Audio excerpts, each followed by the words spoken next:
നിങ്ങൾക്ക് എന്റെ കൂടെ നിൽക്കാവോ?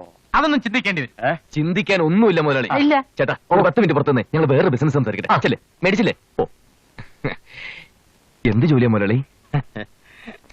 നിങ്ങൾ ഇപ്പൊ ചെയ്തുകൊണ്ടിരിക്കുന്ന ജോലി തന്നെ. വണ്ടി CC എടുത്തിട്ട് പണം അടയ്ക്കാത്ത ചില കള്ള കഴിവേറികളുണ്ട് ഇവിടെ. ഒന്നുകിൽ എനിക്ക് എന്റെ പണം, അല്ലെങ്കിൽ വണ്ടി അതെനിക്ക് കിട്ടണം.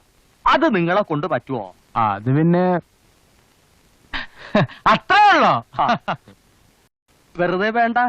ദൈവത്തിന് നിരക്കുന്ന കമ്മീഷൻ എന്തുവാന്ന് വെച്ചാ ഞാനതങ്ങ് തരാം. എങ്കിൽ ഞങ്ങൾ ഏറ്റവും മുതലാളി. നിങ്ങൾ വിചാരിക്കുന്ന പോലെ അത്ര എളുപ്പമുള്ള കാര്യമല്ല ഇത്. ചിലപ്പോഴേ ഗുണ്ടായുസോ ഒക്കെ വേണ്ടി വരും. ഗുണ്ടായിസോ? അത് ഞങ്ങൾക്ക് പുത്തരിയൊന്നുമല്ല. മാത്രമല്ല ഗുണ്ടായിസം ഞങ്ങൾക്ക് വളരെ ഇഷ്ടമാണ്. ഇതിലിപ്പോ ഗുണ്ടായിസല്ല, കുറച്ചൊക്കെ ബ്രെയിൻ. അതാണ് മെയിൻ. അതെ, എന്താ വേണമെന്ന് വെച്ചാൽ മുതലാളി പറഞ്ഞാൽ മതി, ബാക്കി കാര്യം ഞങ്ങൾ ഏറ്റു. എങ്കിൽ ഈ പുലിക്കാട്ടിൽ ഫൈനാൻസേഴ്സിന്റെ വണ്ടി പിടുത്തക്കാരായി ഞാൻ നിങ്ങളെ അപ്പോയിന്റ് ചെയ്തിരിക്കുന്നു. ഈ വലിയ പുലിയുടെ കൊച്ചു പുലികളായി. വണ്ടി ഒന്നുക്ക് 2000 രൂപ.